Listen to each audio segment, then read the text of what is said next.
ಯಶವಂತಪುರಕ್ಕೆ ಅಭ್ಯರ್ಥಿ ಘೋಷಣೆ. ವಿಧಾನಸಭಾ ಕ್ಷೇತ್ರಕ್ಕೆ ಅಭ್ಯರ್ಥಿಯನ್ನ ಘೋಷಣೆ ಮಾಡಿದ್ದ ಬಿಎಸ್ವೈ ಎಂ ರುದ್ರೇಶ್ ಅವರನ್ನ ಬಿಜೆಪಿ ಅಭ್ಯರ್ಥಿಯಾಗಿ ಘೋಷಣೆ ಮಾಡಲಾಗಿದೆ.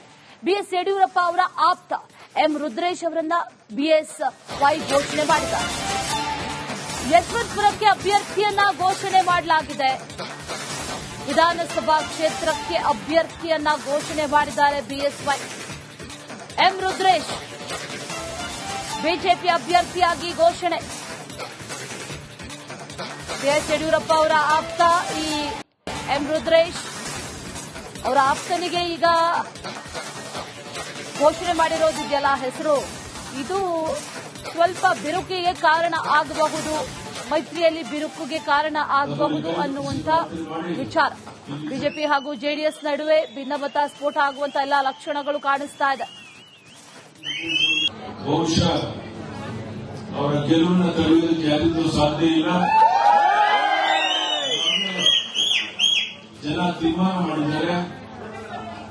ಎಂ ರುದ್ರೇಶ್ ಅವರನ್ನ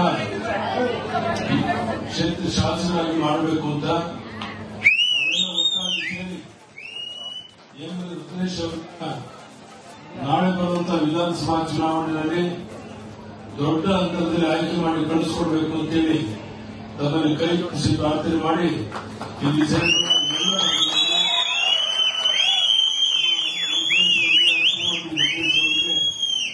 ಈ ಸಂದರ್ಭದಲ್ಲಿ ಅಭಿನಂದನೆ ಕಳಿಸಿದ. ಬಹುಶಃ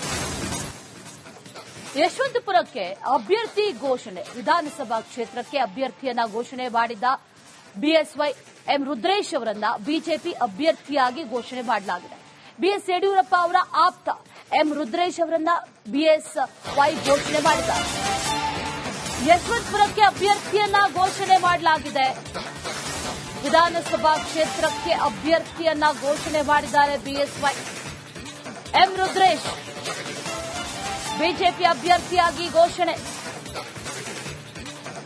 ಬಿಎಸ್ ಯಡಿಯೂರಪ್ಪ ಅವರ ಆಪ್ತ ಈ ಎಂ ರುದ್ರೇಶ್ ಅವರ ಆಪ್ತನಿಗೆ ಈಗ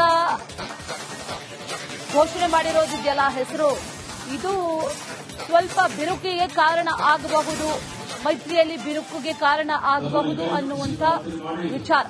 ಬಿಜೆಪಿ ಹಾಗೂ ಜೆಡಿಎಸ್ ನಡುವೆ ಭಿನ್ನಮತ ಸ್ಫೋಟ ಆಗುವಂತ ಎಲ್ಲಾ ಲಕ್ಷಣಗಳು ಕಾಣಿಸ್ತಾ ಇದೆ. ಬಹುಶಃ ಅವರ ಗೆಲುವನ್ನು ತಡೆಯುವುದಕ್ಕೆ ಯಾರಿಗೂ ಸಾಧ್ಯ ಇಲ್ಲ. ಜನ ತೀರ್ಮಾನ ಮಾಡಿದ್ದಾರೆ. ಎಂ ರುದ್ರೇಶ್ ಅವರನ್ನ ಕ್ಷೇತ್ರ ಶಾಸಕರಾಗಿ ಮಾಡಬೇಕು ಅಂತ ಒಟ್ಟಾಗಿ ಸೇರಿ ಎಂ ರುದ್ರೇಶ್ ಅವರನ್ನ ನಾಳೆ ಬರುವಂತಹ ವಿಧಾನಸಭಾ ಚುನಾವಣೆಯಲ್ಲಿ ದೊಡ್ಡ ಅಂತರದಲ್ಲಿ ಆಯ್ಕೆ ಮಾಡಿ ಕಳಿಸಿಕೊಡ್ಬೇಕು ಅಂತೇಳಿ ತಮ್ಮಲ್ಲಿ ಕೈ ಜೋಡಿಸಿ ಪ್ರಾರ್ಥನೆ ಮಾಡಿ ಇಲ್ಲಿ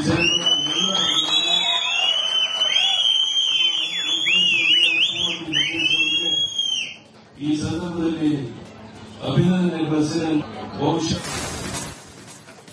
ಯಶವಂತಪುರಕ್ಕೆ ಅಭ್ಯರ್ಥಿ ಘೋಷಣೆ. ವಿಧಾನಸಭಾ ಕ್ಷೇತ್ರಕ್ಕೆ ಅಭ್ಯರ್ಥಿಯನ್ನ ಘೋಷಣೆ ಮಾಡಿದ್ದ ಬಿಎಸ್ವೈ ಎಂ ರುದ್ರೇಶ್ ಅವರನ್ನ ಬಿಜೆಪಿ ಅಭ್ಯರ್ಥಿಯಾಗಿ ಘೋಷಣೆ ಮಾಡಲಾಗಿದೆ. ಬಿಎಸ್ ಯಡಿಯೂರಪ್ಪ ಅವರ ಆಪ್ತ ಎಂ ರುದ್ರೇಶ್ ಅವರನ್ನ ಬಿಎಸ್ವೈ ಘೋಷಣೆ ಮಾಡಿದ್ದಾರೆ. ಯಶವಂತಪುರಕ್ಕೆ ಅಭ್ಯರ್ಥಿಯನ್ನ ಘೋಷಣೆ ಮಾಡಲಾಗಿದೆ. ವಿಧಾನಸಭಾ ಕ್ಷೇತ್ರಕ್ಕೆ ಅಭ್ಯರ್ಥಿಯನ್ನ ಘೋಷಣೆ ಮಾಡಿದ್ದಾರೆ ಬಿಎಸ್ವೈ ಎಂ ರುದ್ರೇಶ್. ಬಿಜೆಪಿ ಅಭ್ಯರ್ಥಿಯಾಗಿ ಘೋಷಣೆ.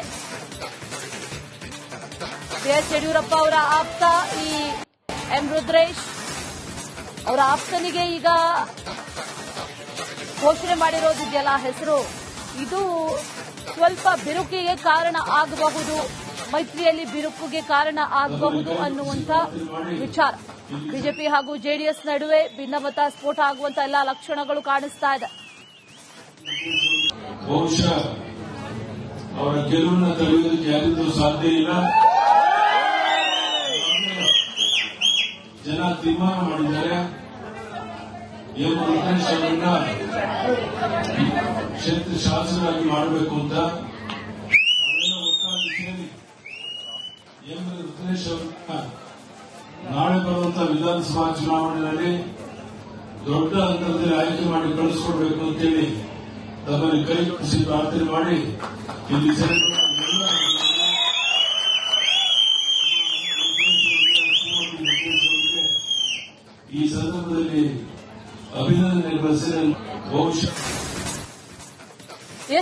ಯಶವಂತಪುರಕ್ಕೆ ಅಭ್ಯರ್ಥಿ ಘೋಷಣೆ. ವಿಧಾನಸಭಾ ಕ್ಷೇತ್ರಕ್ಕೆ ಅಭ್ಯರ್ಥಿಯನ್ನ ಘೋಷಣೆ ಮಾಡಿದ್ದ ಬಿಎಸ್ವೈ ಎಂ ರುದ್ರೇಶ್ ಅವರನ್ನ ಬಿಜೆಪಿ ಅಭ್ಯರ್ಥಿಯಾಗಿ ಘೋಷಣೆ ಮಾಡಲಾಗಿದೆ. ಬಿಎಸ್ ಯಡಿಯೂರಪ್ಪ ಅವರ ಆಪ್ತ ಎಂ ರುದ್ರೇಶ್ ಅವರನ್ನ ಬಿಎಸ್ವೈ ಘೋಷಣೆ ಮಾಡಿದ್ದಾರೆ. ಯಶವಂತಪುರಕ್ಕೆ ಅಭ್ಯರ್ಥಿಯನ್ನ ಘೋಷಣೆ ಮಾಡಲಾಗಿದೆ. ವಿಧಾನಸಭಾ ಕ್ಷೇತ್ರಕ್ಕೆ ಅಭ್ಯರ್ಥಿಯನ್ನ ಘೋಷಣೆ ಮಾಡಿದ್ದಾರೆ ಬಿಎಸ್ವೈ ಎಂ ರುದ್ರೇಶ್. ಬಿಜೆಪಿ ಅಭ್ಯರ್ಥಿಯಾಗಿ ಘೋಷಣೆ.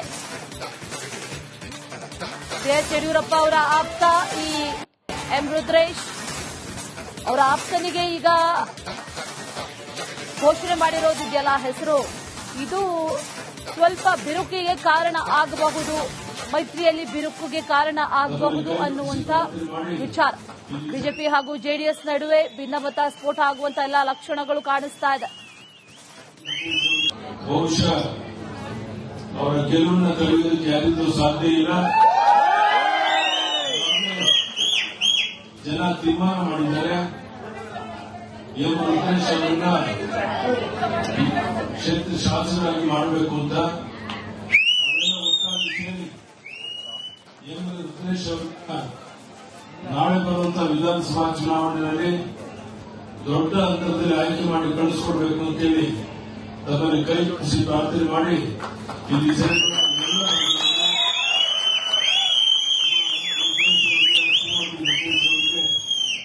ಈ ಸಂದರ್ಭದಲ್ಲಿ ಅಭಿನಂದನೆ ಬಳಸಿದ ಬಹುಶಃ ಯಶವಂತಪುರಕ್ಕೆ ಅಭ್ಯರ್ಥಿ ಘೋಷಣೆ. ವಿಧಾನಸಭಾ ಕ್ಷೇತ್ರಕ್ಕೆ ಅಭ್ಯರ್ಥಿಯನ್ನ ಘೋಷಣೆ ಮಾಡಿದ್ದ ಬಿಎಸ್ವೈ ಎಂ ರುದ್ರೇಶ್ ಅವರನ್ನ ಬಿಜೆಪಿ ಅಭ್ಯರ್ಥಿಯಾಗಿ ಘೋಷಣೆ ಮಾಡಲಾಗಿದೆ. ಬಿಎಸ್ ಯಡಿಯೂರಪ್ಪ ಅವರ ಆಪ್ತ ಎಂ ರುದ್ರೇಶ್ ಅವರನ್ನ ಬಿಎಸ್ವೈ ಘೋಷಣೆ ಮಾಡಿದ್ದಾರೆ. ಯಶವಂತಪುರಕ್ಕೆ ಅಭ್ಯರ್ಥಿಯನ್ನ ಘೋಷಣೆ ಮಾಡಲಾಗಿದೆ. ವಿಧಾನಸಭಾ ಕ್ಷೇತ್ರಕ್ಕೆ ಅಭ್ಯರ್ಥಿಯನ್ನ ಘೋಷಣೆ ಮಾಡಿದ್ದಾರೆ ಬಿಎಸ್ವೈ ಎಂ ರುದ್ರೇಶ್. ಬಿಜೆಪಿ ಅಭ್ಯರ್ಥಿಯಾಗಿ ಘೋಷಣೆ. ಬಿಎಸ್ ಯಡಿಯೂರಪ್ಪ ಅವರ ಆಪ್ತ ಈ ಎಂ ರುದ್ರೇಶ್ ಅವರ ಆಪ್ತನಿಗೆ ಈಗ ಘೋಷಣೆ ಮಾಡಿರೋದಿದೆಯಲ್ಲ ಹೆಸರು, ಇದು ಸ್ವಲ್ಪ ಬಿರುಕಿಗೆ ಕಾರಣ ಆಗಬಹುದು, ಮೈತ್ರಿಯಲ್ಲಿ ಬಿರುಕಿಗೆ ಕಾರಣ ಆಗಬಹುದು ಅನ್ನುವಂಥ ವಿಚಾರ. ಬಿಜೆಪಿ ಹಾಗೂ ಜೆಡಿಎಸ್ ನಡುವೆ ಭಿನ್ನಮತ ಸ್ಫೋಟ ಆಗುವಂತ ಎಲ್ಲ ಲಕ್ಷಣಗಳು ಕಾಣಿಸ್ತಾ ಇದೆ. ಬಹುಶಃ ಅವರ ಗೆಲುವನ್ನು ತಡೆಯುವುದಕ್ಕೆ ಯಾರಿಗೂ ಸಾಧ್ಯ ಇಲ್ಲ. ಜನ ತೀರ್ಮಾನ ಮಾಡಿದ್ದಾರೆ.